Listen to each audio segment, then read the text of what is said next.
pledge allegiance to the flag of the United States of America and to the republic for which it stands, one nation, under God, indivisible, with liberty, justice for all.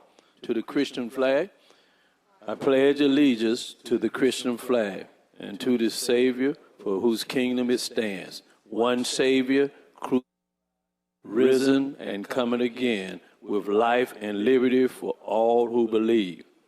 Also, we're going to pledge to the Bible. Just look at the screen. Say, I pledge allegiance to the Bible, God's holy word. I will make it a lamp unto my feet and a light unto my path, and will hide the word in my heart that I might not sin against God. You may be seated. Welcome to our mayor for Warner Robins debate for November 2025 election. And before I introduce our candidates tonight, please take out your phones and go to your Facebook page and type in the winning church, and then share with your family and friends. And we're also on YouTube tonight. All right? Give you opportunity to do that. Just take your phone, your electronic devices out, and invite your friends and family in.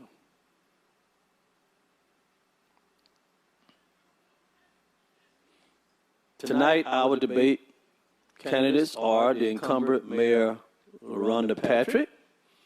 Let's give God praise for her tonight. I ask her to come forward. And our opponent, the challenger, Mr. Fabian Velasquez. I hope I said it right. All right. Would you come, sir? Yep. You will be on the left, and then she'll be on the right there.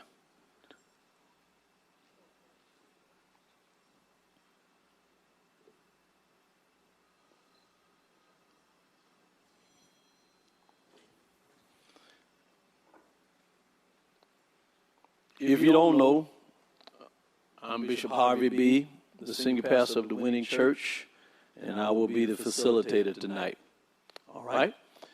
Before we get started, I want to give some ground rules. There will be no name calling tonight, no belittling or degrading the other candidate, absolutely no fighting in the audience or anywhere. Attack the problem, not each other. You're going to have 3 minutes or less to answer each question. And you may disagree with another candidate, but tell why. And if you go out of left field, I'll exercise my right to pull you right in. And if you take too long answering the question, we'll cut it off so that we can give the other candidate time to answer as well. So tonight, I will be asking the questions, and you will we're not allow the audience to ask any questions tonight. The only person that will be able to allow to ask or explain something that we may say tonight probably be the mayor or any seated council, so we can make sure that we got maybe the figures or something like that accurate, okay? Other than that, there will be no questions. Of course, you know, you can talk to the candidates after the debate tonight, all right?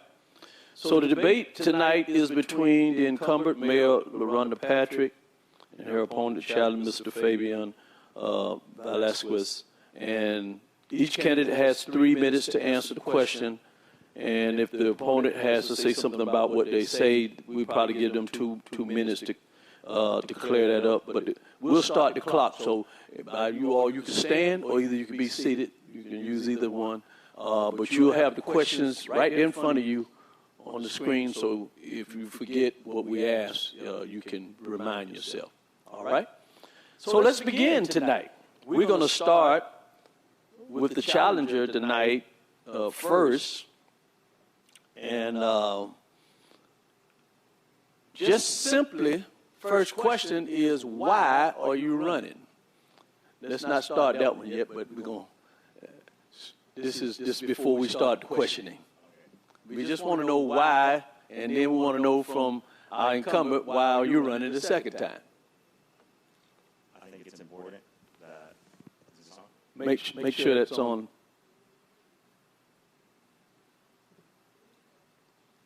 Test it again. Testing. Okay. Take the volume up just a little bit. All right. Go ahead.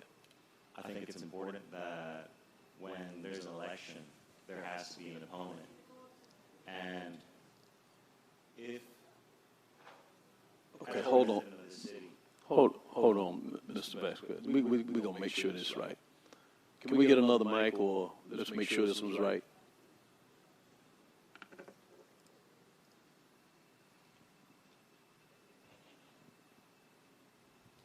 Can you test yours, Mayor? Make sure yours is right. Testing. Testing. Turn on the blue.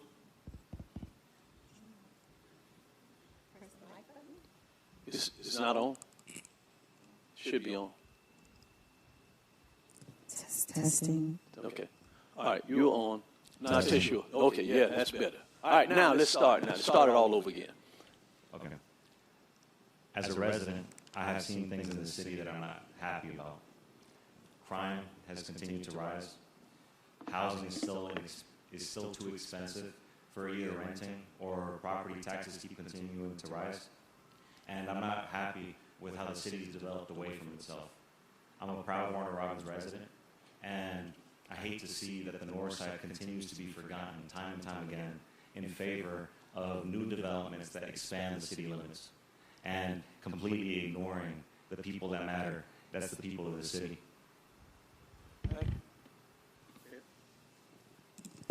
Thank you, Bishop. And thank you for hosting this event tonight, and thank you all for coming out here today. My why remains the same as the first time I said I was going to run for mayor of Warner Robins. It's because I want our city to be the best that it can be. The reason why I run my second term is because all the things that I said I was going to do, we did it, and we're doing great. Crime numbers have decreased, not increased. Our city is growing. The majority of projects that happen under my leadership happen on the north side of town, especially when it comes to investments by the city of Warner Robins. This is our city, this is our future, and we're just getting started. So we've done a lot of great things in our city, and I want it to be the change that I wanted to see back in 2021 when I first ran for office. My career prepared me for a role that I didn't know was in my future, and that is being mayor and CEO of the city of Warner Robins. I believe that you have to study to show yourself approved. And in my career, through my education, and through my many roles, and even in C-suite for corporations, and my roles in city government before I ran for office, has prepared me to be the mayor of the 11th largest city in our state. This is not a game, and you have to make sure you're prepared, and you have to have more than a vision to run the 11th largest city in our state. So my reason why I run, and the reason why I continue to run this race this time, is because our city deserves the best candidate who is prepared, who is educated, who is knowledgeable, and most importantly, who puts people over politics. And that's what I've been since I've been in this office, and that's who you will continue to see. I've proven myself over and over and over again, and I look forward to making our city even greater this second term. Thank you, Bishop. Thank you, Mayor. Thank you. Our first question, and we'll let you go first, Mr. Vasquez. We thank you for being here. The city of Warner Robins has a budget in excess of $180 million and employs over 500 personnel.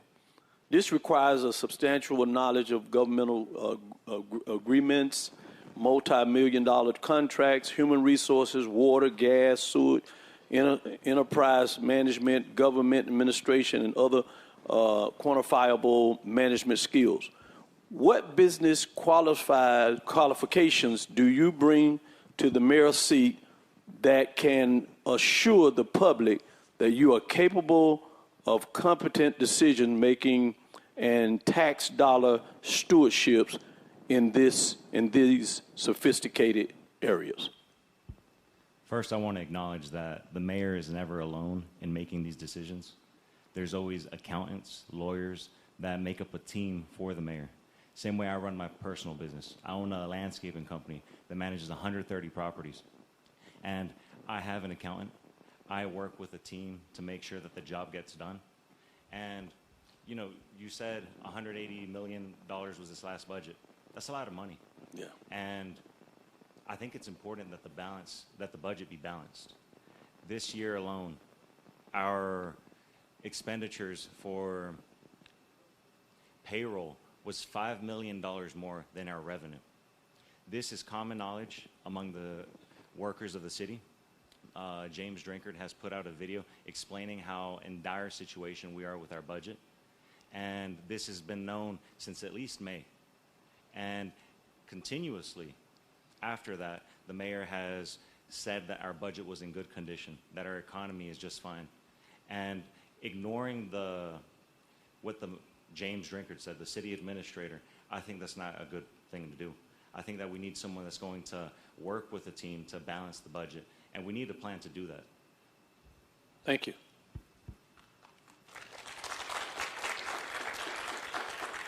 Mayor, same question. Thank you, Bishop. I do want to point out that the question you asked was not answered by my opponent, but I will gladly answer the question as you asked it. What are the business qualifications you have that qualify you to be mayor of Warner Robins? Well, for me, my resume explains it all. And what I've shown you since I've been in this office backs it up. So one, I am a political science pre-law major, graduated from Georgia State University. I worked at the General Assembly for a year and a half with some of the best lawmakers in our state, both Republican and Democrat. I worked on both of their staff. I also went to do my law degree at North Carolina Central University in Durham, North Carolina. I graduated, got licensed in the state of Georgia, and I am active in good standing in the state of Georgia, practicing a variety of different laws, but more specifically, government procurement law, commercial contracts law, business law, and also municipal law. And towards the end of my career, before I got in this role, I also served as a city attorney and a solicitor, which means I am very knowledgeable about the law, what requires that we have to comply with in the state of Georgia, and what it takes to operate a city efficiently and effectively. While being mayor, I also did a number of training, and I've gotten multiple awards, just as my council has, for completing training in a very quick manner for our state to make sure that we can handle the city's business efficiently and effectively. When it comes to taxes, I've taken taxation courses. I've also participated in taxation clinic while I was in my education getting my law degree. When it comes to managing operations of a business and corporation, I actually was C-suite. I was a chief operating officer for a very large multi-million-dollar company as well in my career. I worked with different agencies from Department of Homeland Security to NOAA to Department of Defense in my day-to-day life as an attorney working in Washington, D.C. and in Atlanta, and also here in our great city of Warner Robins. I can go on and on about my qualifications to show that I have studied, to show myself approved, to show that this is not a game and that I am, in fact, a great candidate and I am qualified, I stand qualified, and I continue to better myself to make sure that this city has the best leader that it can have. And it's true, it takes a team to run a city efficiently and effectively. And I have an amazing team of 6 council members who serve with me. And I have an amazing group of department directors and staff, over 700, that represent our city every single day. And with them, we are in great condition. And yes, times are tighter across the nation, not just the city of Warner Robins. To be more specific, Governor Kemp even put out a newsletter this year saying that he will not be allowing any departments, any agencies to increase their budget. So what does that mean? Expenses rise. People still have to do their work. People still deserve to take home a paycheck to their families to take care of themselves. They're going to have to be tight somewhere, and we are no exception to that. Even the highest office in our state has done the same thing that we have to do right now, which is make the tough decisions to make sure we can still do the people's business without raising your taxes once again. So I've never seen the city of Warner Robins, since I've been in office, raise our city taxes. Our millage rate has remained consistent since the day that I came in office, with the exception of last year. It did change last year because it decreased. We decreased our millage rate last year. So I'm not sure where the rising of taxes is being stated from the city's perspective, but me and my council and my directors have never, ever once raised our taxes. Thank you, sir. Thank you, ma'am. I'd like to respond. All right.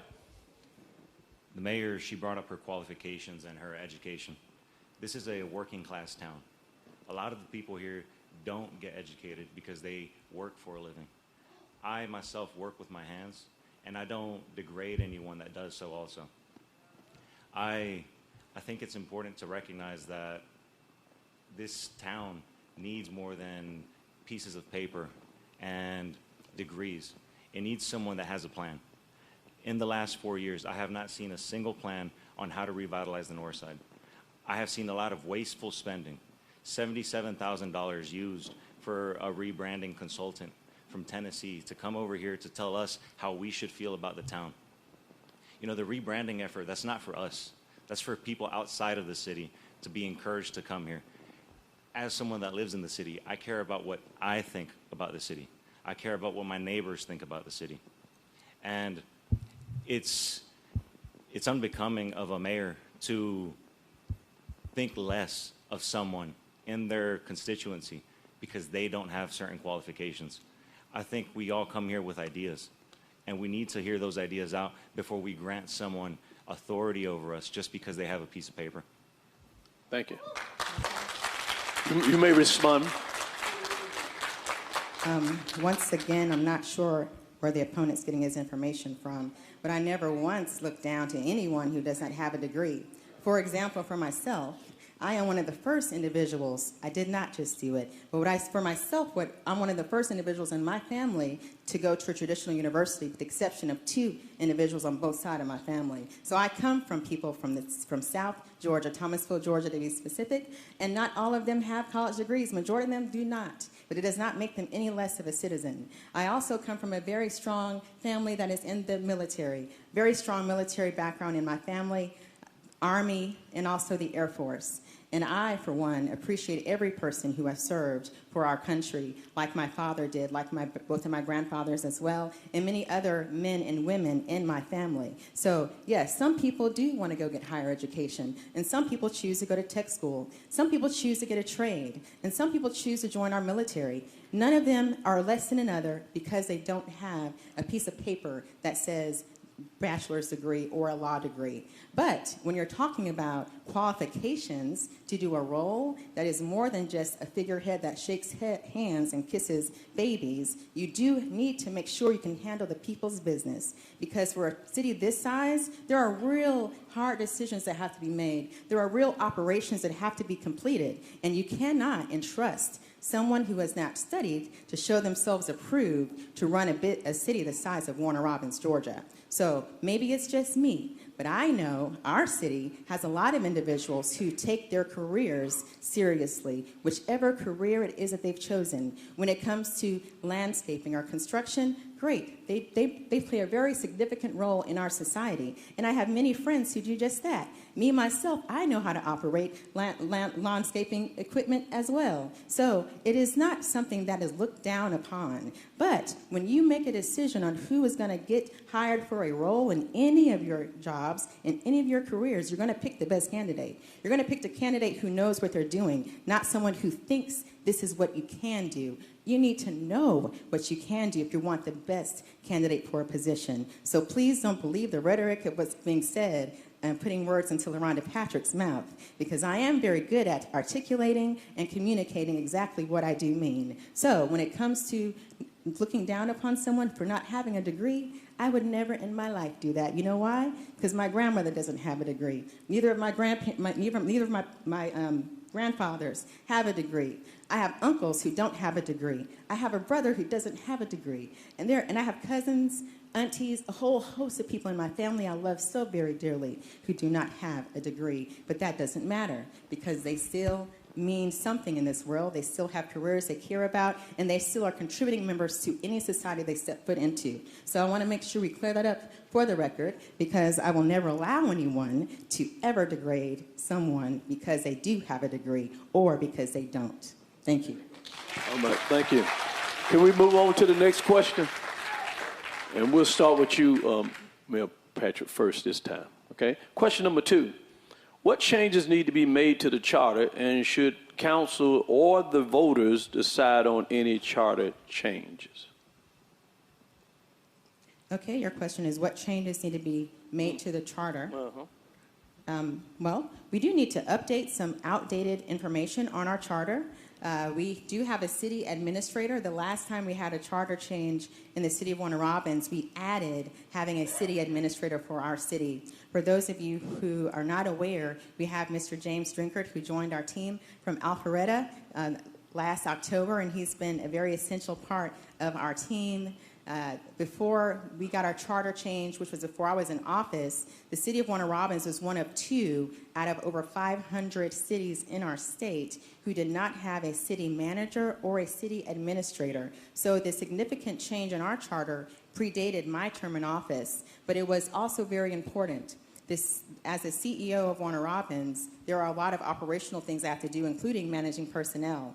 Bringing in a city administrator allowed him to take care of the personnel matters in our city and help with a lot of other operational things that we have as well. So it was a great change. Now, looking forward, what will be changed in my second term?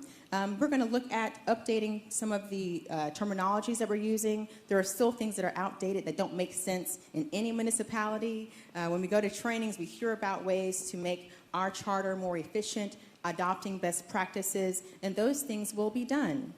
Thank you. Thank you. Mr. Velazquez? Under my administration, the thing I would want to change most, and what my plan hinges on, is fixing zoning. Right now, the zoning code that is here in Warner Robins dates back to the 50s, a time when redlining was prominent to keep certain people out of the city. Now it works to hold people down. We don't have a lot of mixed-use developments.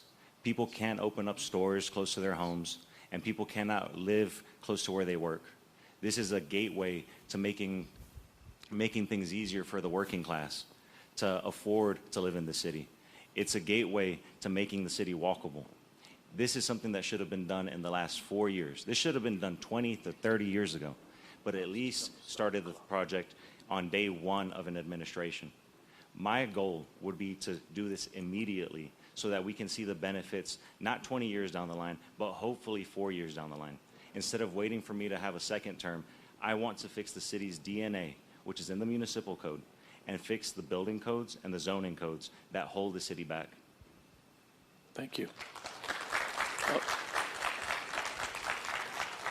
Would you like to respond to that, or should I move to the next question? Absolutely. I see that my opponent's been paying attention to some of our city council meetings because we've been discussing the very thing, and we've been discussing it for a while. But there is a process to updating and fixing zoning codes. And council and I actually have changed some of those codes already. He may have missed it, but it did happen. And he's right. Multi-use development, that's what we need. Multi-use areas, live, walk, play communities. Another thing from my playbook in 2021 that I said I was going to do, which we in fact have moved forward towards doing, which is an investment in the north side of town, commercial circle, bringing the very thing that my opponent said we needed. So that work is already moving, and it's been moving, and it'll continue to move and progress into my second term. So to think that we do magic and we can snap our fingers and it comes to be it makes no sense, because you can't. You have to have a strong foundation for anything you step foot to. And we make sure we do our homework. We make sure we study. We make sure we make the right decisions for our city. We make sure to get our community involvement through our development authorities, working with other cities, other development authorities, to make sure the policies that we adopt will be ones that stick, ones that work, and ones that you want to see inside of your city. So that's what we have done, and that's what we will continue to do. So zoning does need to improve, but guess what? We're already improving it. We need more developments, more affordable housing, and guess what? We're already doing that too. Can we do more? Absolutely. But we just had a groundbreaking just a week ago for some affordable housing for individuals who want to own a home and not rent a home. I am also working with developers who are homegrown, build local, who want to bring a different stock to our city. And it started at a conference table with a developer telling him what I want to see for the north side of town when it comes to downtown living. I want to see dense houses, houses that don't have as much square footage, houses that don't have a big yard, houses that our young people who are coming here, young engineers, doctors, nurses, teachers, firemen, police officers, can afford so they can live there and not have to pay a rent that goes up every single month. I'm interested in making sure our citizens, every citizen, can have a home to live in and feel comfortable in that home and have a path to home ownership. Though renting is great, I was a renter for a very long time, and some people prefer to do that too. So we also make sure we pave the way so developers can come in and bring in some of the workforce housing that we need and still need more of, so our airmen can live there too. So we are making really great strides to doing the exact thing that the opponent says he'll do in his first term. But the good thing about it is we already started it in my first term, so it won't be much work to do if I don't make it to my second. But since I will make it to my second, we'll do even more than we've done already. Okay. I'd like to respond. I'd like to respond. Yeah. It's supposed to be 3 minutes. I'm getting my clock work. That's why the guy came up here making sure my clock worked back there. So, I'd like to respond. Yes. I don't know if we said too much about the charter, but we're going to let you respond. A lot of these changes could be done almost immediately. Things like parking requirements, minimum setbacks, and minimum lot sizes are directly within the control of the city. All it takes is council and mayor to set it up for a vote. The idea that we have to wait a long time to get certain things done, that's not true. We know we have certain authority within the city to develop our city. This is how cities choose to have certain environments and to be able to look a certain way. That's because the city has direct involvement in these things many times. As for the developments that we've been doing, a lot of it isn't really benefiting us. It's bringing in more people into the city, and instead of creating a space for that, our residents can move into home ownership en masse, because it doesn't take rezoning one block. You need to rezone a lot more than just one block. You look at the zoning map before her term and now, it's almost identical. We need mass zoning reform to undo the injustices that have happened in the last 70 years, because that's what Warner Robins was built off of. It was built in the 50s at a time when they were trying to keep certain people out. And if we keep those same laws, it won't keep us out, but it'll keep us down. So that's what I want to change. All right. Did you have to add to that, Mayor?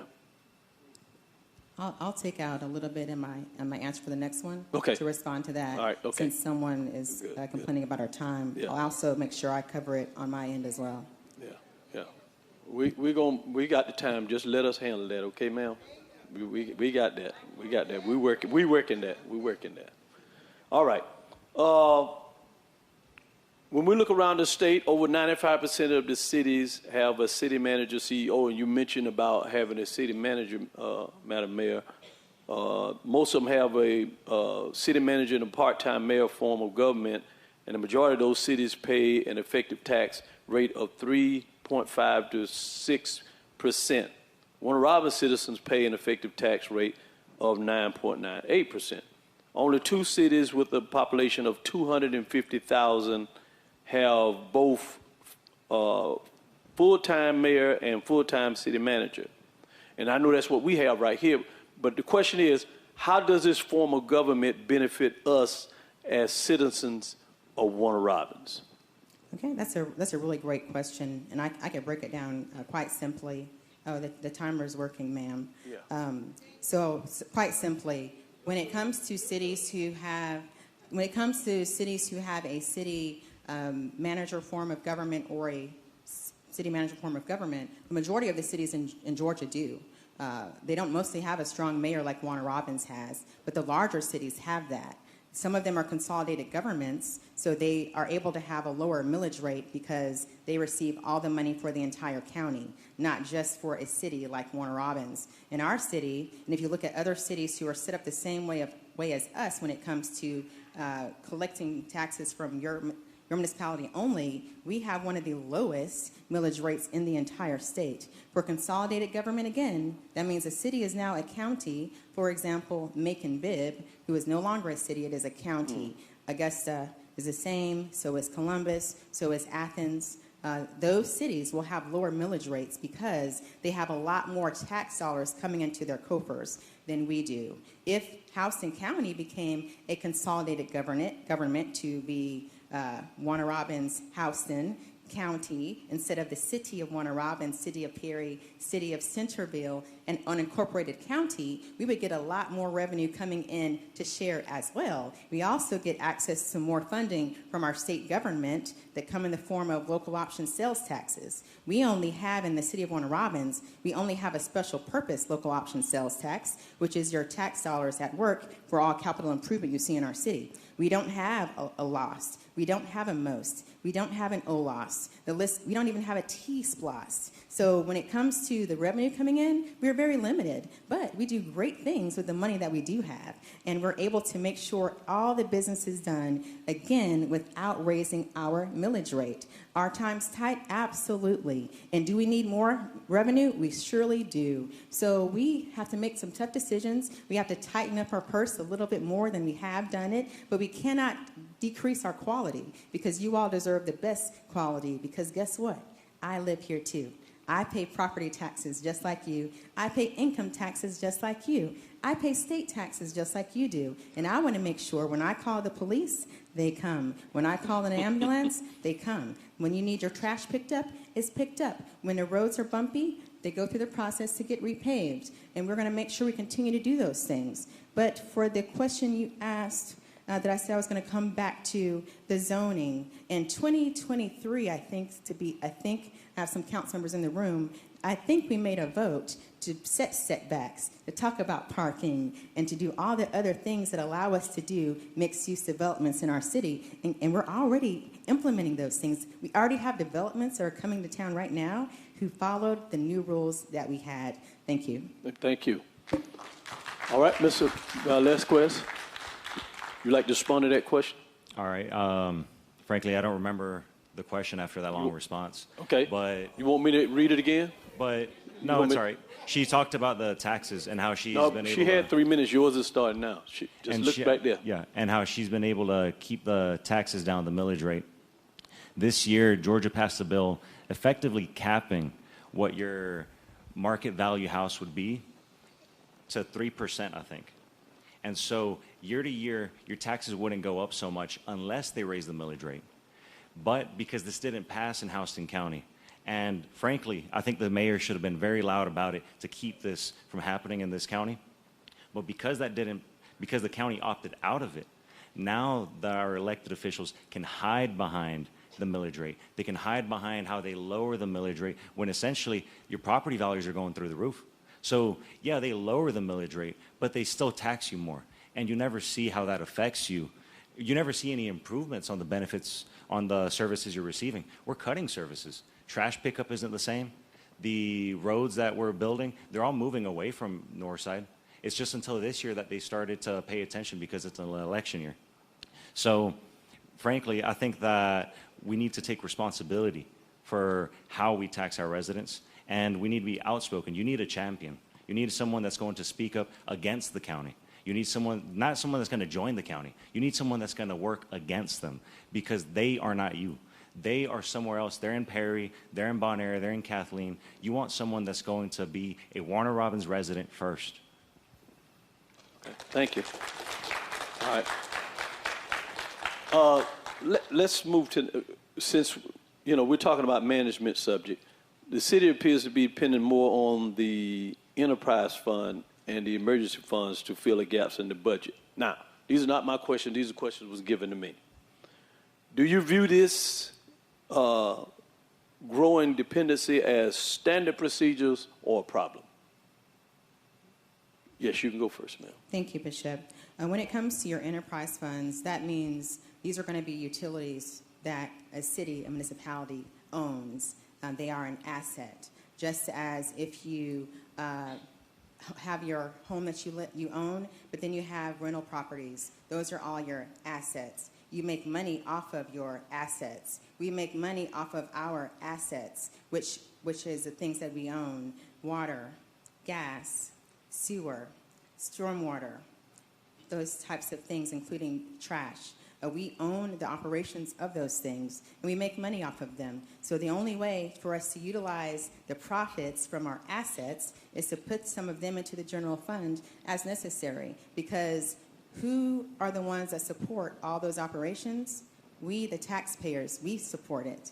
And the money that we spend to support our taxpayers comes out of city funds. So yes, enterprise funds will flow into your regular operating budgets because it's your assets. Those are your profits. They sit in a separate account, so you can account for them when it's time to do your audits. But it doesn't mean that it's not yours. So that's a standard thing across multiple municipalities when they own their infrastructure. Now, when it comes to is it a great thing to do, I would love to be like a city like Thomasville, Georgia, which is where my family comes from, and they have 0 property taxes. Why do they have 0 property taxes? Because they make so much off of their assets. Would you like to have no property taxes? I'd love to have no property taxes from the city. And the only way you can do it is if you own assets, and we do. So those funds do come into our coffers, which is normal and expected. And also, since I have 1 minute left in my response, I will state that the issue on the capping of taxes is not for the city, or it's not for city municipalities, that's for the county. The county board of commissioners are the ones that you would have to talk to about why taxes appear to be higher. Tax rates for us are the same, but what you pay in taxes, when I look at my tax bill, I'm paying more this year than I did last year. The millage rate's the same. When you go to the grocery store and you buy your groceries for $70 last year, you probably got more than when you paid $70 this year because the cost of inflation. But it doesn't mean your 7% tax changed to 14% tax. It's still 7%. It just costs more to get business done.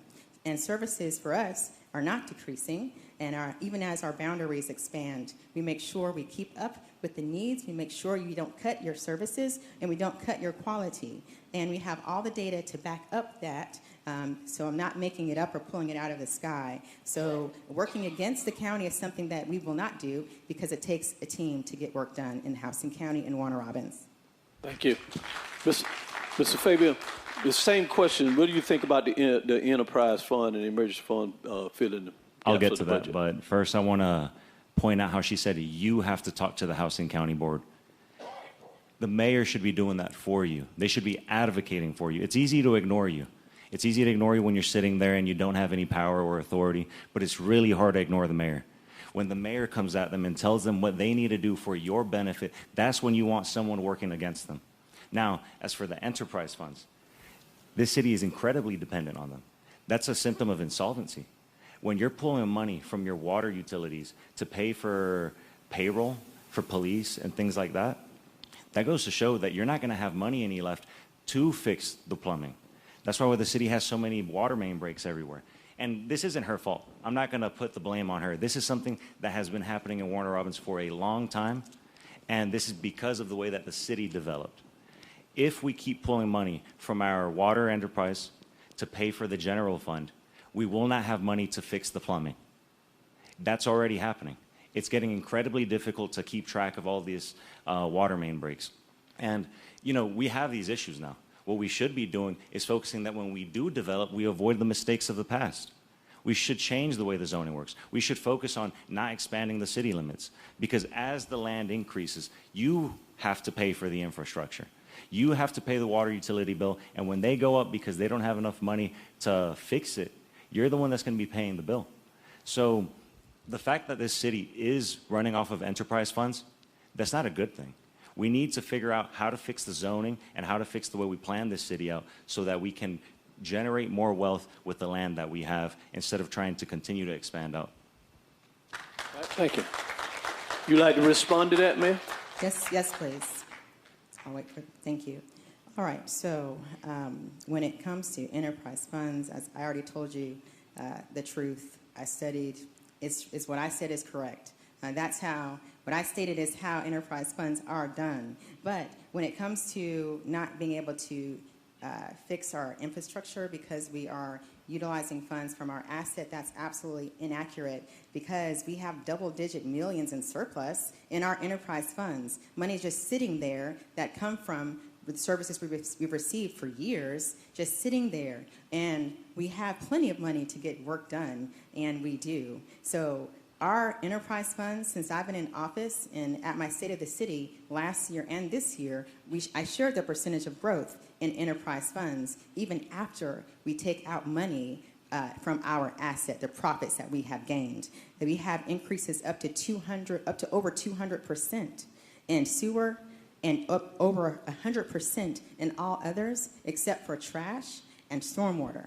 Those ones still are up. They all still have increased. But I'm pointing out over double increase in over 200% increases in these enterprise funds. So they are very, very, very healthy. They are not in straits of being canceled or any insolvency, and neither is the city.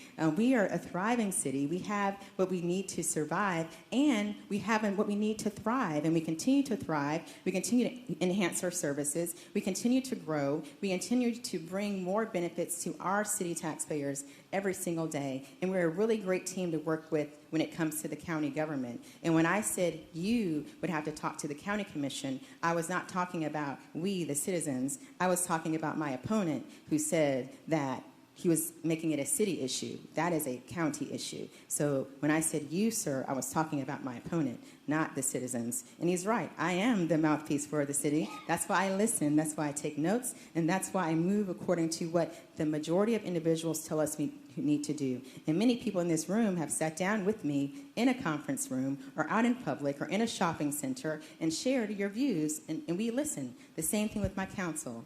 We serve you. We serve at your pleasure. And I take great pride in being that person to go and ask the question to the county, to ask the question to the different cities, to ask the question to the Board of Education, to GDOT, and the list goes on. So I will continue to do just that. Okay, thank you. Let's move to the next question. Many citizens have complained that the city does not do enough to get the agenda with details out to the citizens or utilize the resources available in the digital age to make council meetings more accessible. Many cities have quarterly and annually reports to go out to their taxpayer citizens, giving project timelines and updates and physical reports.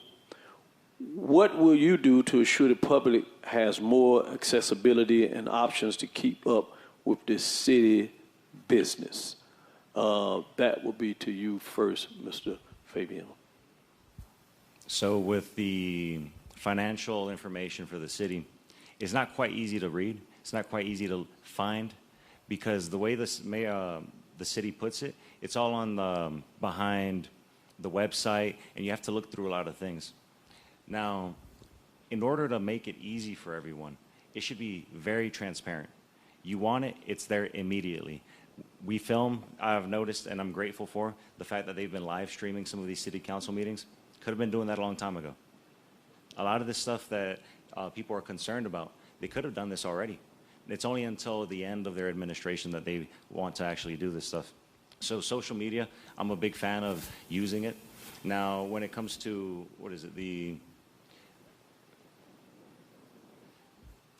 I think it should be as simple as just talking to them. Now, the mayor, she hosts these moments with the mayor. I think that what we need is a long-form discussion. I think the moments with the mayor were 10 minutes long. I think that we need someone that's going to be up front and in front of a camera, almost a sort of podcast where the mayor can actually talk about something. I wouldn't wait for a State of the City address. Any decision that the council is coming to make, the people need to know first. And they have these pre-council meetings, but, I happen to notice that when I went to a few of those, they skipped over the messy topics. When the council was talking about giving themselves a raise, they didn't talk about that in the pre-council meeting. It seemed that they had already came in with a decision. Now, I would like a more open discussion with everybody. And I think we can use social media very easily for that. Thank you, sir. Mayor, you may respond. Thank you, Bishop. All right, so when it comes to the agenda, the agendas are done all the time, every time before we have a council meeting, to the same rules that they were done before I ever stepped foot in office. The streaming and live streaming, we've been consistent with that since my first day in office, not my last year in office. When it comes to the transparency, we have been transparent. Is there always room for improvement? I'm sure there is. Ways and creative ways to be more transparent and make sure it's out there in your face. But we've been doing a tremendous job in doing that. Anytime the media comes, we speak to them. Anytime somebody comes, we speak to them. We have town hall meetings. We have a number of things to make sure that we are upfront with our information. Do we sit in front of a camera and talk about what's happening inside of the council meeting before it comes? We don't. Maybe that's something that we can look into doing. I have no objection to that idea. But we are doing a lot of things to make sure that we continue transparency. For the media, we have open communication with our media at all times. We've never tried to hide anything. And for our pre-council meetings, which I've not seen my opponent at one of them, but the pre-council meetings, we do discuss the hard topics. When it came to raises for council, we did discuss those in pre-council meeting. And the good thing about it is there are many people in this room that I see that were there and they were present. So if you don't believe me, you can ask them. They'll tell you that we don't hide behind walls. I don't even call my council and tell them, I need you to vote a certain way. I don't call council and say, hey, how do you plan to vote on this? And we have some of them in the audience too. You can ask them yourself. So one thing about me, I'm a woman of integrity. I am not going to lie to you. I am not going to make things up or pull it out of the air because it sounds convincing, because you want to trick someone to vote for you. I'm going to stand on business. I'm going to stand on the truth, and I will maintain my integrity at all times, no matter who is my opponent. So when it comes to transparency, live streaming, we've been doing that. We can do more, and we're looking at doing more with having a station to put information on, so people who cannot live stream, who cannot come, can turn to a channel on their TV and they can see our agendas. They can see and hear our council meetings. We even made sure that we have accessibility for individuals who may have a hearing or seeing disability or disadvantage. So we have a lot of extra work to do, and we're going to do it. We're going to figure it out. We never said we were perfect, but what I can say that we are progressing, and we continue to progress. We continue to enhance, and we continue to make sure we give you the best product that we can. And where we are short, we do our part to make sure we find out how to fix it, and how to fix it as quickly and efficiently and professionally as we can. Thank you. Thank you. I'd like to respond. Okay. I've watched news a lot. They never ask any hard questions to the mayor. Consistently, I find myself confused over what the plan is. I still don't know what the plan is for the downtown development. Are they going to give that land away to some developer so they can gentrify the neighborhood and keep you out of it? I still don't know what the plan is for the homeless shelter. It's been down they haven't even built it yet. Or it's built, but no one's running it. It was supposed to be done 2 years ago. There's a lot of things that we don't know about because, frankly, sometimes the media just isn't upfront about it. And this is where I want to show you what's going to be different under me. I'm not interested in being a politician. I'm not worried about the next 4 years. I'm worried about doing a good job right now. I will tell you everything that's going on. I want a forensic audit for the city because there's some shady stuff going on. So I hear. There's a lot of stuff that's not appropriate. And this is something that previous people that worked under different administrations want. They wanted a forensic audit too. I'm a fan of that too. If we got nothing to hide, we should just show it all. Okay. You want to respond to that? Yes, Bishop. Thank you. All right, so our media, we have a lot of media who is here.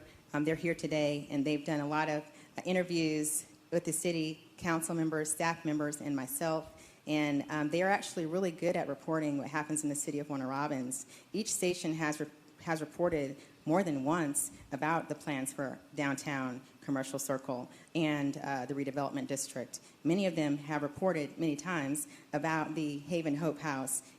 So the media is accurate. We're blessed with some really good media here who actually look for the truth, and they report on things that are important. They're not going to see it every single day. Who can invest 100% of their coverage on what Warner Robins is doing? Though we're doing amazing and great things. But I, for one, can tell you that our media is out here. They are present. They are reporting. And they do ask me tough questions sometimes.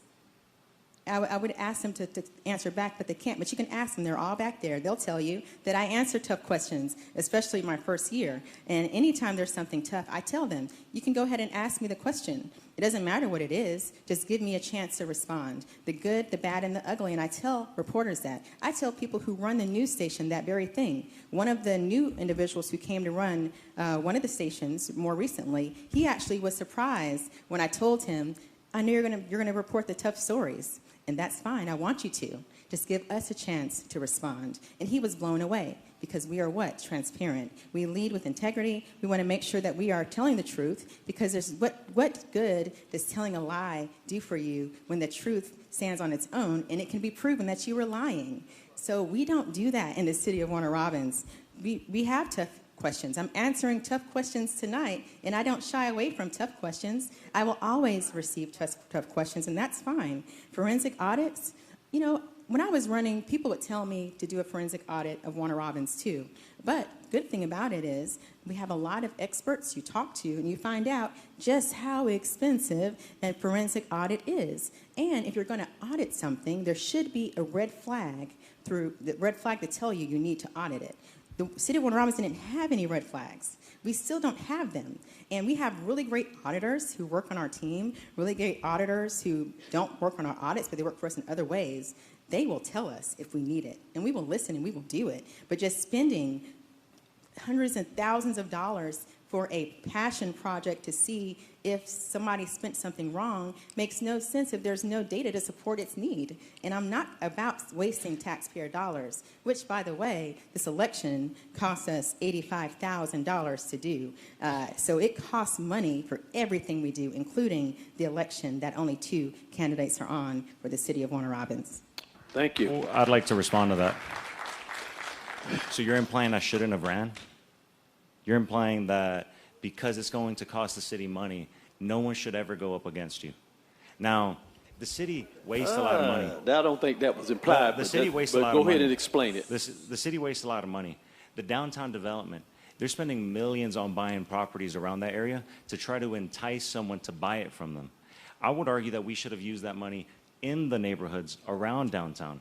Make those areas nice so that people see it as a place that business can be conducted in. Money is constantly being wasted, like with the rebranding effort, $77,000. There's things that we could do to improve this, and I think that we need to be upfront about it. Okay. Mr. Velasquez, let me ask you a question. Are you against or for the downtown area? I think we will not survive as a city if we don't have a downtown area. Okay. It's super important. How we get the downtown area is even more important. Okay. You don't just drop big developments onto it. Downtowns are built through decades. Decades of people like us making small bets in our community. That's when someone buys a building and says, I'm going to make it taller. And then no one stands in their way to make it taller. Or when someone buys a lot and says, you know what, the whole lot is going to be used for a business. You look at downtowns, minimum parking requirements. No downtown has parking. That's the point of a downtown, that it's hard to find parking. And yet we do this around the entire city. Now, the reason a downtown is important is because those are the only places of a city that actually generate revenue. Because the infrastructure it costs to bring water utilities to the suburbs, that's these buildings way far out, it costs a lot to run the plumbing. Now, when we put down the plumbing, we get a lot of tax revenue on the immediate side. But throughout decades where it starts to run down and they start to break and we start to fix it, that's when it gets expensive. That's why this year we spent $16 million from our savings account. This isn't a video that James Drinkard put out himself to the cities of Warner Robins. And for transparency, I did an open records request on this. And in order to get the record for it, it takes 3 days. The very next day, she was on the news saying that our budget was fine, that they were just trying to be careful for an uncertain future. Certainly, we are broke now. That's why there's dogs running the street. That's why our plumbing keeps breaking. And It's getting more expensive to fix. That's why we're not giving out pay raises to our employees, and that's why we're charging them more for insurance. I think the employees just got a pay raise, didn't they? Who? Didn't the employees got a pay raise? The council got a pay raise. They're getting it this year. When the council, okay. But I think the infrastructure is already there for us to have a downtown area. You don't have to really go in there and do a whole lot. I think infrastructure is already there. It probably needs to be updated. Yeah, probably. It's very old. It's very old. Yeah. It needs to be updated. All right. Let's go to the next question. Many experts are predicting a recession in the next 2 years. So do you believe that the city is physically prepared to manage the downtown or not prepared for it at all? And also explain a couple of steps you would do to assure the city's ability to weather a recession. What would you do? Would you like to go first, sir? Yeah, I'll go first. So with downtown, we can't just be spending money on it. We can't just throw money at it and hoping it gets fixed and buying up the land. We need to try to find someone that wants to move there to build it. Now, with the uncertain economic future, we're spending a lot of money on the downtown. There's no guarantee it'll be done within the next 5 years. They start construction, they're always late behind construction. I mean, even on the north side, the roads don't get fixed in time. Now, I think that might have to do with some of the county, but if we're gonna survive the next 4 years, we need to be very fiscally conservative. We need to find a way to invite people so that they spend their money and not the city spends their money. So with a downtown, what I would have done is I would have used that money to fix up the neighborhoods around, beautify it. I'm not talking about just the commercial circle. I'm talking about going all the way up to Green Street, going up into right behind the police station. These areas, we could have invested a lot of sidewalk money. Instead, they want to put sidewalks on the south side where it's already too spread out. Nobody's going to walk that. And so you want to go to the north side where there's already a slightly more dense development, and then you entice business owners and saying, hey, if you come here, you won't pay taxes for a certain amount of years. And then that gets the ball rolling. Then the next guy comes in and the next guy. And that's how you start economic development in a city. Other cities have done this, places in New Jersey, then changing the rules to mixed-use development so that people can run businesses out of their homes. It makes people walk around, spend money in their own community. Because big developments like these apartment complexes that are popping up, or these really big stores, when you spend your dollars there, it does not stay in Warner Robins. It immediately goes out of state and sometimes even out of country. Hold your mic like this. Don't hold the receiver. There you go. All right. But we need to be careful in the next few years because Warner Robins is already seeing the struggles already. Houston County Jail is already they're getting ready to let out criminals. The dogs, animal control, we don't have the funds to upgrade it. And, you know, we got to start looking at what's really a passion project. Zoning, building codes, that can be done for free. Thank you. All right, Mayor, would you tell us what you would do to prepare for a recession? Yes, sir. In preparing for a recession, there's been a lot of stories, articles, news, reports out about the state of our national economy and how it is making some individuals uneasy. It's making them change some of their budget requirements in anticipation of the worst, but still hoping for the best. And that's why Governor Kemp sent out that article saying that he's going to hold the budget for every agency and department in the state. So that means every department in the state has to make sure they're tight with their budget. Okay, and they also have surplus to pull into, which is their safety nest egg to pull into for operations where the budget cannot stay where it was because prices increase, people still deserve to take home a paycheck to their families.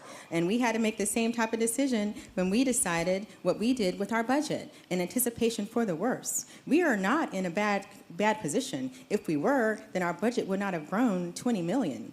If we were in bad shape, we could not have grown $20 million. We are in great shape. Could we have more revenue? Absolutely. That's why the news reports will show that we are looking at other ways to bring revenue into our city that does not impact the millage rate for our city residences. And we stand firm with that. And those are tough decisions that not only we have to make, but every government higher than us are making the same decisions, including the federal government. You have to make those tough decisions sometimes, and we're not exempt. Now, my opponent says, a few things that I wanted to peel back. He talked about being fiscally conservative. He compared us to New Jersey, to doing something that New Jersey is doing, though he doesn't like what we're doing here. Zoning and redevelopment plans do not cost money. That's why we can do it. Council and I make those decisions ourselves. We don't hire a consultant. We make the decisions, and planning and zoning board, people in the community come tell them what they want to do, and then the decisions are made without having a consultant to make those decisions. Our zoning has changed when it comes to the development plans for Commercial Circle, which again, I state, is on the north side of town. Those plans were put in place via council earlier than this year. They are plastered all over Commercial Circle, what we plan to do. When it comes to parking in a downtown, he's right. Nobody wants to just do parallel parking in downtown, especially a city like ours who's not used to that type of parking arrangement. So we were going to have some parking decks. That's also in the plans that came out last year by working with University of Georgia College of Engineering, which we could have paid 6 figures for that. We paid $10,000. So we are very frugal when it comes to making decisions and making sure we get what we need by utilizing partnerships, going after grants, and calling on resources outside of the City of Warner Robins workforce. Thank you. Thank you. I'm going to skip this next question and move to the next one and deal with the Air Force Base. Air Force Base is the cornerstone of our city's economy. Do you believe the city is being the kind of supported partner that it should be, and could it do better, and how? Yes, you can go ahead. I don't think we're doing enough for them. Right now, you look at what's happening on base, and you see it every day. Every morning and every evening, there's a lot of traffic that goes through the base, through our city, and then out into areas like Bon Air, Kathleen, and Perry. That's because the people that work on base don't want to live on this side of town. That's what happens. We need to create a walkable environment for these people so that they are encouraged to move over here, because that's a lot of money. If the people on base lived in Warner Robins and were enticed to live close to the base, you would see a lot less traffic, a lot less wear and tear on our roads, and you would see a lot more money being spent in your neighborhoods. And that would mean more opportunities for regular families to start businesses. Whether your kid wants to convert his garage into a barber shop, or whether you want to open up a restaurant and then build an apartment up top. That's the things that we need in the city. Thank you, sir. All right, Mayor, same question to you, Mayor. Okay. I do want to clear something up really quickly. My opponent keeps pushing for resources and infrastructure to be on the north side of town, but I do want to report to you that the mayor of the city of Warner Robins has to work for every one of the 87,000 people who live here, and all of them don't live on the north side of town. Now, I come from the north side of Watson. That's where I grew up, and I care about the north side of town. And another thing from my playbook in 2021, I talked about reinvesting into the oldest parts of our city, which is the north part of town, and it's exactly what council and I touched and agreed to do. Many of them live throughout the city, and that's how our structure should be. And we have perspectives of every single part of our town, and that's what good government should be. We should not only focus on one part of town, but I can tell you that I do focus on it in different ways, because all of the initiatives that I've done, they all touch what side? The north side. And I'm a graduate of Northside High School. I went to Tabor Middle School, so I love the north side of town. And I frequent Warner Robins High School and all the other schools on the north side of town. So the north side of town is important. Our city's history is extremely important. I'm working with the Heritage Society meeting next month to talk about how to enhance bringing out the history of our city in our new developments. When it comes to Robins Air Force Base, I'm an Air Force brat, so I have a special heart for military members. My whole plan in my career was to be as my hero, who's sitting back there, my dad, and like my dad, and be in the military, to be in the Air Force. Anyone who knows me, they know that's what I've always wanted to do, and deep down inside, I still want to do it, and I've been doing some conversations to see if I can still do it, but that's a whole nother subject. But for Robins Air Force Base, you have to be a strong partner with Robins Air Force Base, the #1 industrial complex in our entire state, who brings in over $6 billion to our economy. And you have to have strong leadership and strong connections to our government. That's why I always always am keeping contact and touching all the leaders that come through Robins Air Force Base when it comes to commanders, not just the base commander, but commanders of the Air Base Wing and going forward. We have 3 council members who work at Robins every day, so they definitely come back and tell us what we need to do better and what we can improve on. So there's one thing I know we got right, and that is working with Robins Air Force Base. Now, when it comes to them living closer to the base, that was in my playbook from 2021 too, which brings up the downtown redevelopment plan, which goes beyond Commercial Circle, which we call that Operation Reawaken, which I named back in 2022, I believe, Council and I. But again, a very deep conversation when it comes to what's needed for Robins Air Force Base, but the plans are in place for the redevelopment project to bring the exact same thing that the opponent says we need, which I said we needed 4 years ago. Thank you. Can we see the plans? Thank you. Thank you. The plans are public, sir. Okay. They're all plastered in Commercial Circle. If you go look, you'll see them. And any of you saw those plans, raise your hand. If you've seen these plans, if you've heard of these plans for the redevelopment plan, please raise your hand. They have pictures. It's in a book. It's in a magazine. It's everywhere. We need zoning reform. Let's go to the next question. All right. We have come to believe that there are 3 types of candidates that run for office. Number 1, candidates that want to move the city backwards to a simpler age and time. Number 2, candidate wants things to stay as they are right now. Or candidate number 3 that wants to be progressive and move the city forward and adapt to a newer 21st century model. As a candidate, which are you? Category 1, 2, or 3, and why?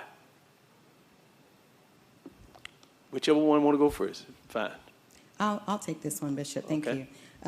Well, I certainly am not Category 1 because I don't like staying complacent in the same place. We all need to get better. I always strive to do better and to be a better mother, a better daughter, a better girlfriend.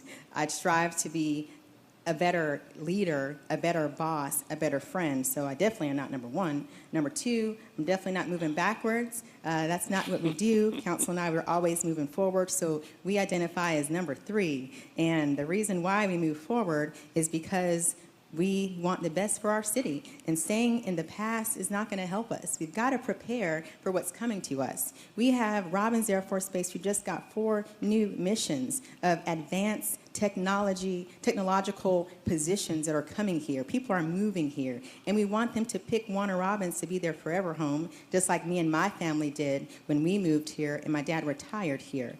And we have to build the infrastructure for that. We have Emory Healthcare that took over our Houston Healthcare. We have specialty doctors that they're trying to attract from all over the nation. I was literally in a meeting with the CEO this week, and the subject was, how can you, the city, help us attract the talent that we need to come here when we do not have a downtown? We do not have the downtown living. And I told him, oh, you know what?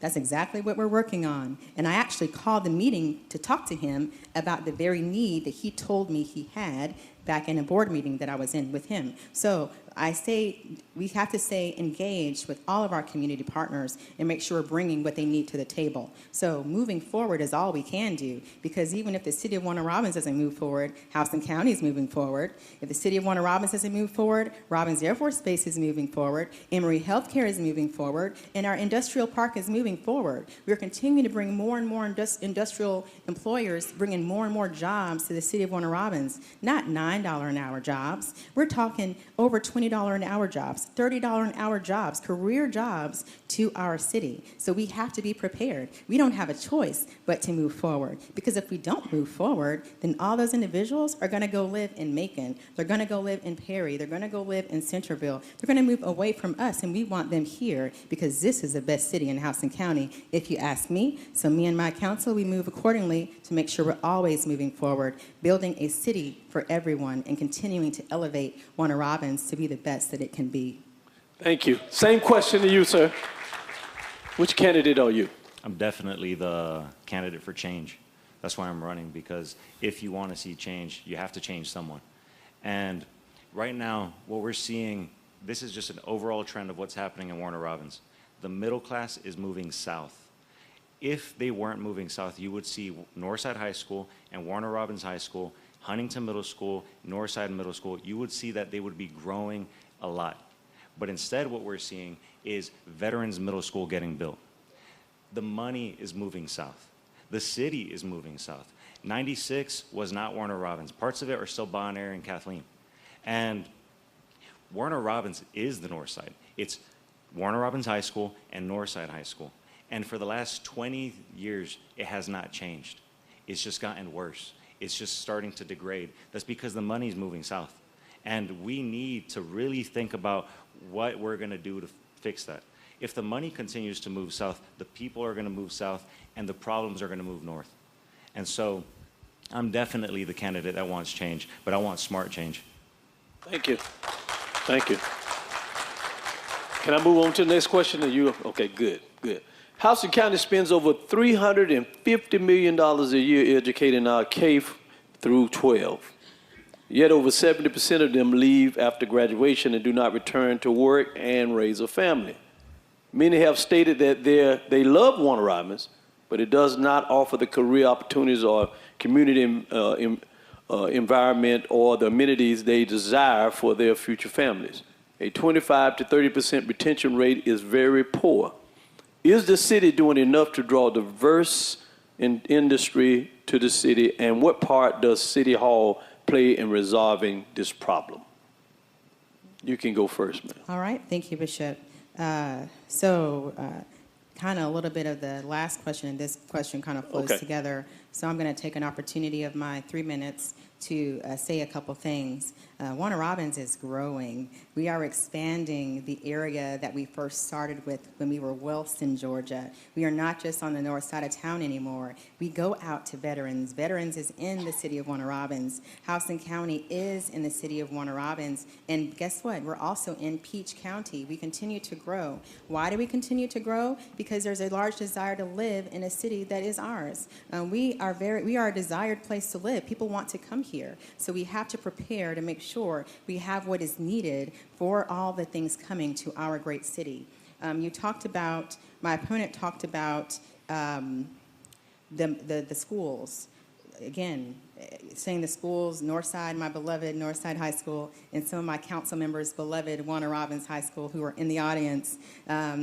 We don't see a lot of changes in the school. Actually, when I was in school, they were very diverse schools. Same with Warner Robins High School, very diverse. Why is that? Because investments aren't coming to the north side of town, which again comes from a playbook I had in 2021 when I said that we need to make sure we bring housing and investment to the oldest parts of our city, which is the north side of town. And it starts with a plan, a redevelopment plan for the downtown district, which includes Commercial Circle, and those things have been talked about for more than 2 years of the 3.5 years I've been here. So that will not change. Now, when it comes to the current question, which I was asked at a debate when I ran for office the first time about the talent leaving, that talent could have included me, that came to our schools, benefited from our great school systems, and then moved off to college, moved off to professional school, and never came back. Most of my classmates, that is the case. They never came back. I chose to come back. Why did I come back? Did I come back to run for mayor? No. I came back because I couldn't afford to live on my own in my career in North Carolina. It's too expensive. We're not making enough money. The money they said we would get when we go off to college, those jobs aren't paying that. And we still got to pay loans back. So I had to move back home to my parents. And when I moved back home, I found a job right here on the north side of town on Duke Avenue, which started the terrific career that I've had in my legal practice. So north side of town means everything to me. And I make sure I take care of the north. And I make sure I take care of the south, the east, and the west, because it all belongs to us. And I want all of our borders to thrive and be great. So for the students that leave and never come back, we have to build what they want to come to. Those engineers, those doctors, those firemen, those teachers who are coming and don't have a family and may not want a family. They don't want 3 acres of land to be mowed every other week. And we need to bring that stock. And that's exactly what council and I have been talking about since my first year. And the plans are there. And the developers are what? Listening, and they're coming. They're doing tours. They're giving proposals. They want to do exactly the thing that we said we needed. Thank you. What do we do about the retention of our young people? Same question to you, sir. So I, along with many of my friends and family, see that Warner Robins is just not a fun town. Not a lot happens over here unless you're drinking alcohol. That's why we have so many liquor stores. And the schools are starting to deteriorate to the point where you're seeing the South increase in their school system. So is it really a place where people want to come here and live? The numbers say that it's not. So what to do about it? You know, she's talked about the developers. What are they going to do? Why don't we become the developers? If we deregulate the zoning code, and I hate to be the one that keeps bringing this up, but if we deregulate the zoning code, when you want to build an extra room in your home for your grandmother or for your kids to move into, it should be like that. It shouldn't be a long process. When you want to open up a store in your neighborhood, you shouldn't have to be forced to buy a store on Watson because that's expensive. You should be able to do it like that, just really quick. And the fact that it's not, well, that's causing everything to move away from the city. And we're seeing the trend. Where are the new developments happening? Very few are happening in the center of Warner Robins.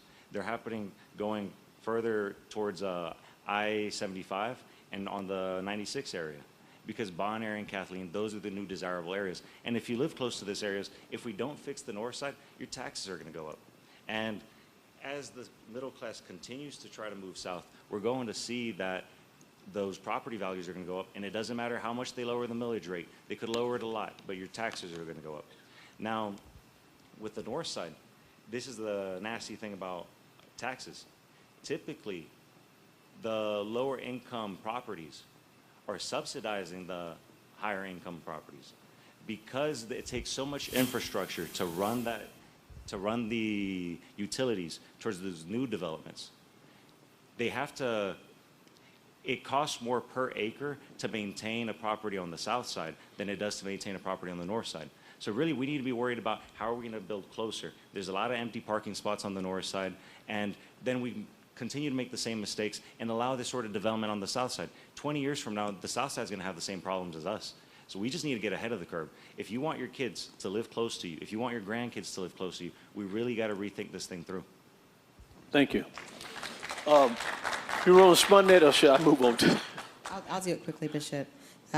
So when it comes to something you said earlier about the city not investing our capital improvements, SPLOST dollars for redevelopment into Commercial Circle, which was intended to buy up properties, we should give it to different areas along the north side of town. Well, that, sir, is a violation of the gratuities clause, and that's a quick way to end up in Orange at the Houston County facility. And I, for one, am not going. So you have to make sure you, again, study and show yourself approved so that you're not doing illegal practices while you're in office by giving funds to private owners. You cannot do that. That is 101 in government. Every government knows that you cannot do that, and we, for one, will not start in this administration. He said it's hard to buy stores on the north side of town. That's not true. We have people in the audience, two of them I see, who literally just bought a development in Commercial Circle, and it wasn't hard. Actually, they actually had a faster process to get to the closing table because it's not hard. We, the Development Authority for Engage Warner Robins, just listed 24 properties on the north side of town, and we have proposals coming out the wazoo to do it. So it is not hard to buy a space on the north side of town. And the deregulation of the zoning code so that you can build whatever you want without any rules, that contradicts us fixing the codes that you say are outdated and making sure we're doing the best practices. You cannot allow anyone to build something that they want to without making sure the structure is sound if you want to invest in the future of your city. If you want a right now project, then go ahead. But it's going to fall. It's going to crumble. And guess who you're going to blame? The city, because we approved the dilapidated structure that was built on stilts instead of built on a strong foundation. So you cannot do that, and we're not going to start. So there's process to everything, and council and I work very diligently to make sure we do the right process. Thank you. That's a mischaracterization of what I said. We got a few more minutes left. I want to skip through some questions and get last three questions in, and so we can. I want to respond to it. I'm not done yet. We're not hearing anything from the audience. I already gave the ground rules. I'm getting ready to let him respond. I'm telling you, I'm getting ready to speed it up so we can get out of here. Okay, thank you very much. All right? So now you can respond, sir. She mischaracterized what I said about what we should do with the downtown development. I'm not saying you give the money away to random private investors. What you do is you build the sidewalks on the north side of town. You fix the roads on the north side of town. You focus on landscaping on the north side of town. Doing these things makes it cleaner. Now, the city's done a blight task force, but just get out there and do the work. It's that simple. We don't have to have a task force on how we get people to stop littering. You put them away. If you're dumping stuff on the street, you're gone. If there's an area that needs to be maintained, we maintain it. We don't need a lot of these boards to talk about it. Now, my plan is pretty simple. I want to give power back to the people so that they can decide what's best for themselves. I'm not saying you get rid of building codes. I'm just saying you redo them so that you can build a business without having to waste a third of your property on parking, because that third isn't making you any money. And as in fact, it's wasted space that the city could have been collecting tax revenue. So this would benefit people individually, and as a greater, it would benefit the community. Thank you, sir. Would you like to respond to that? Okay. All right, let's go. We got 3 more questions, and we're done with this. Let's skip to people in the back. Let's skip to number 14. All right, crime has been of great concern for the citizens over the past few years. Tough decisions have been made to mitigate the problem. The city made a management change in order to get, fresh eyes on how to bring crime down and address recruiting and retention. While the problem appears to be heading in a positive direction, what is your plan to support the continuing effort and also address diversity in the police force? You want to go first? Yeah, I'll go first. Okay. Crime, I don't know who's telling you, I don't know how they can say that it's not up when just this month, in the last 30 days, there's been 4 armed shootouts against police officers. One of ours has been shot. Continuously, we're seeing this happen more and more. I think this Saturday, and Alicia Jackson was shot while she was driving her car. Someone just shot at her. And she herself says she doesn't feel safe in Warner Robins. More women are buying weapons in Warner Robins because they don't feel safe. The perception is a lot more important than the statistics they bring up, because the statistics aren't always a full picture. You can fudge the numbers any way you want. Really, as someone living through it, I'm seeing more kids walking around with guns. I'm seeing more kids walking around with guns. Kids are murdering each other and then committing murder. They're getting murdered and committing murder. This is something that Warner Robins was not known for in the last 5 to 10 years. To fix it, we got to really focus on how we're going to develop in the long term and the short term. In the long term, we got to make sure that we bring prosperity into our community. That means making it easy for you to make money, making it easy for that when you spend the money, it stays in your community. That's the long-term plan. The short-term plan is you got to have the foot patrols where the crime is happening. This administration says that crime happens equally everywhere. That's not true. I grew up in a poor trailer park. Prostitutes walked my street. I saw neighbors that were dealing drugs. And yeah, you see stuff like this happening on the south side, and you see these things, but who is affected by it the most? It's typically people of minority. It's us on the north side. It's the ones that we don't really get a chance to tell the powers that, hey, come over here and patrol our streets. I know that we had an individual from Keith Drive go to a city council meeting and tell them, put the police there. Now, why did he have to come do this? We know where the crime is happening. We know where the gangs are. Keith Drive, that's the Keith Drive Crips over there. This is stuff that we know. And then we need to be very upfront about it with our parents.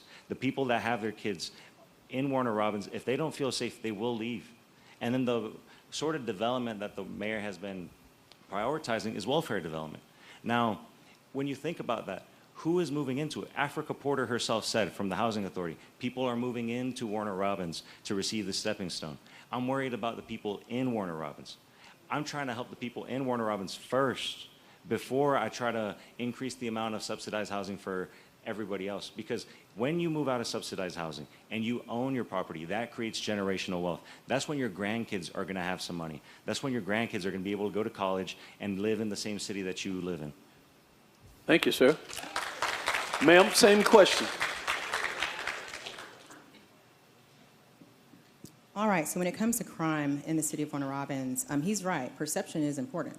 And we have to address the perception. The data shows that the truth is, and everything else, even the county reflects, that crime is down in the city of Warner Robins. There's crimes happening in the entire county that may be confused with happening in Warner Robins, like the shootout that he mentioned. That was not in Warner Robins, and we responded to a partnering agency to assist, because that's what working together looks like. So when it comes to crime in our city, all the numbers show you that it has decreased year after year after year when it comes to our major crimes. People are carrying more guns. People are feeling less safe. And that happens across the nation. But do we want people to feel safe? Absolutely. That's why we invest 54% of our budget into public safety, to make sure that we are recruiting and retaining our workforce. We went from when I came in having a hard time to hire police officers to work for us, firemen to work for us. They were underpaid. They were paid lower than any other area around us. That's why council and I went to work to find a 35% raise for the majority of our city of employees, which was needed. It didn't give them an advantage over everyone else. It put them where they should have already been. Wow. So there are still others that are more competitive than we are when it comes to hiring personnel that work in city governments, larger cities than us and also smaller cities. But we at least gave them something so that we can recruit and retain. And our numbers in police have been phenomenal. Each year that we are hiring more and more police officers to work in our city. And that's what it's attributing to the decrease in crime that you're seeing. We also invested into our technology system, which has gotten international attention. And we do strategically determine how to police better based on the data that system collects. And again, that is a world-renowned system, not just a product off the shelf. It is a system. We worked with Georgia Tech on that system, and we continue to get accolades because of how much it is working. It is deterring crime. That's what our data shows us, and the numbers don't lie. Perception we will fix, and we have to work on that. We have a state that has open carry. The city of Warner Robins, and especially not LaRonda Patrick, had nothing to do with that rule. So there are teenagers carrying guns. There are more people carrying guns. And yes, they do cause issues. And that's why we need more police in our force, more police in different areas of our town. And that's exactly what we're doing. We are now less than 20 short of full force for our police department. And that's closing in even more too. So we've made massive strides when it comes to our safety, our crime rate, and everything else when it comes to your quality of life and feeling safe in our city. Thank you. Next question. When in the public's eye, integrity and character matters. You represent a constituency of citizens and are charged with making decisions that are good for the city. You are expected to represent the best of our great city. The bottom line is, you can't please everyone all the time, and your character will be tested over the next 4 years. Under the spotlight of the citizens and the press, please tell us how you believe your integrity and character will fare if elected to office. You can go first, sir. I'm not a perfect man, and I am humbly coming before everyone here to give me a shot. I am doing this for an audience of one, and that's God. I'm not always right. I try to be as right as I can. I pray, and I actively try to get closer to my faith. This is ultimately what will judge me, and that is what I fear the most. It is not the eyes that are looking at me now. It is God. Thank you. That's good. Mayor Patrick? Thank you, Bishop. The definition of integrity is doing the right thing no matter who's looking, no matter if media is present. That's why when I challenged my opponent to this debate, I did not invite the media, but I said they're welcome to attend. Someone else invited them up here, and it wasn't me, because I like to make sure I'm doing what needs to be done without having an audience. We don't need it, even though one comes. Now, when it comes to integrity, I am a woman of character, I am a woman of integrity, and it actually was a slogan of mine when I ran the first time. It's important to follow one of the commandments, which is thou shalt not lie. That's what I'm going to say. And I can tell you that you've not heard me say a fib or a story or a lie since I've been up here, or if I've been in my campaign the first time in office, or even this time, and you won't. Because honesty, integrity, transparency, and accountability is important, and that's what good leadership is supposed to be. And making up stories about record number of execution-style killings in the city of Warner Robins, and crime rate is going through the roof, and the city needs an audit, and all the other things that was spewed by my opponent that just absolutely has no factual bearing at all, is something that shows integrity may not be his priority. But what my priority is each and every one of you, and that's why we've been doing a really good job during my first term to make sure that I am the best leader that I can be. I, too, am not perfect, but I strive for perfection. I strive to be the best person I can be in my personal life, my professional life, and especially representing all the great constituents of this great city. So one thing you never, ever have to question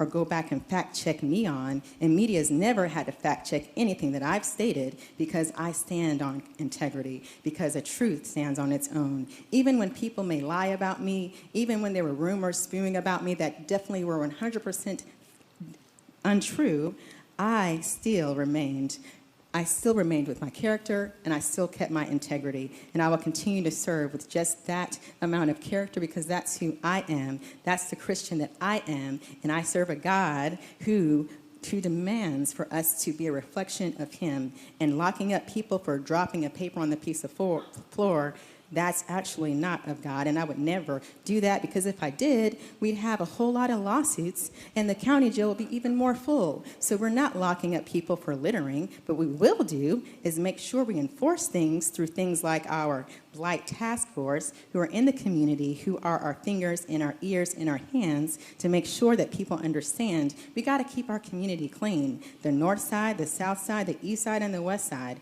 even the Peach County side, we can do it together. To run a good city, it takes more than the elected officials. We are a community. We got to do it together, because this is our city. This is our future. And we're just getting started. So thank you for letting me get to my first year. My first term. I look forward to serving you for my second term. Thank you, Bishop. Thank you. All right, we got one last question. One last question. Well, and either one of you can go first. One last question. The community and its citizens rely upon its elected officials to be people that they can trust to create, keep, and uphold the laws and ordinances of this great city, state, and country that we live in.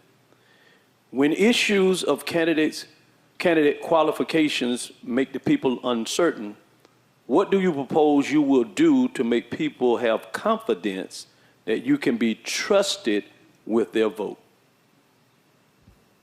I'll go. I've told you my plan today. I've been very transparent about the things I want to do and the things I believe. She herself said it. She didn't invite the media today. I had to tell the media to show up. I want everybody to know what my plan is. It's very simple. It hinges on those three things: crime, housing, and the city's development pattern. The way we do it is within the city's jurisdiction. It's the zoning code, it's the building codes, and then it's moving the police officers in the neighborhoods that they need to be in. This is how you trust someone. I don't have to tell you other promises about, I'm gonna build this, I'm gonna build that. No, I'm being very upfront. How does it affect me? I have my priorities in line. My priorities are those. My priorities is the city. So that's how I hope that y'all can trust to vote for me. Thank you. Same question, Mayor. All right, so how can you trust me with your vote a second time for November the 4th? And there's one thing that I love saying more recently, which is promises made, promises kept. I'm a woman of my word. I am a woman of integrity, and I do what I say I'm going to do. I don't do things because it sounds good or looks popular. I do things because business needs to be taken care of. You have to have a leader who will stand up for you, who will fight for you, who will provide the best tomorrow for you and your children. And that's what council and I have done ever since I took my oath of office January 3rd, 2022. And I continue to do that into my second term as well. So how can you trust me? Because I've shown you that you can. I've proven who I was. I've proven I deserve to be in my seat. And not just I say it, not just you say it, not just council, but even people outside of this state has stated it. I am one of the individuals who was appointed by 2 lieutenant governors at our state capitol to serve on different things. The lieutenant governor that's currently serving, who's running for governor, Burt Jones, he gave me a Woman of Achievement Award right here in Warner Robins. Why did that happen if he didn't notice the good job that we're doing here? The lieutenant governor before him appointed me to a Women on Commission board. Why would he pick LaRonda Patrick? Because I'm doing a good job. Why was I appointed to the board at large for GMA in Warner Robins? No one else has done that. Because we're doing a good job. Why is my council the only ones in the state who have achieved a high level of achievement when it comes to our GMA training? Because we got something special here. And together we make this city even better than where we left it. And that's what good leadership should be about. You always want to leave a situation better than when you found it. So even if something happens and this is not in God's plan for me, then I know I'm going to leave this city better than what I found it. And I strive for the second term to do the exact same thing. So if you think you've seen a lot right now in this first term, the things that they said could never happen, that council and I have proven time and time again that we are doing it. Just keep watching, because we're going to keep making sure we put you first. We're going to keep making sure we're about business and that we do exactly what we said. But we're also going to listen. When we listen, we evolve, we change, and we progress, and we enhance the services that you rely upon us to give you. So when it comes to trusting me, tell me something you don't trust me with. And guess what? I will fix it. That's what I will do.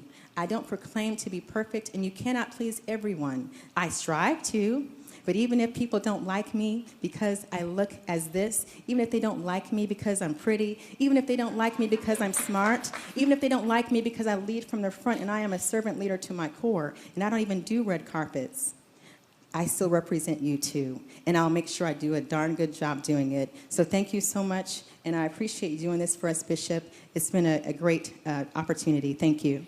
Okay, let's give God praise for a good debate. Let's give God praise for a good debate. I think that was a good debate. What you think? Great debate.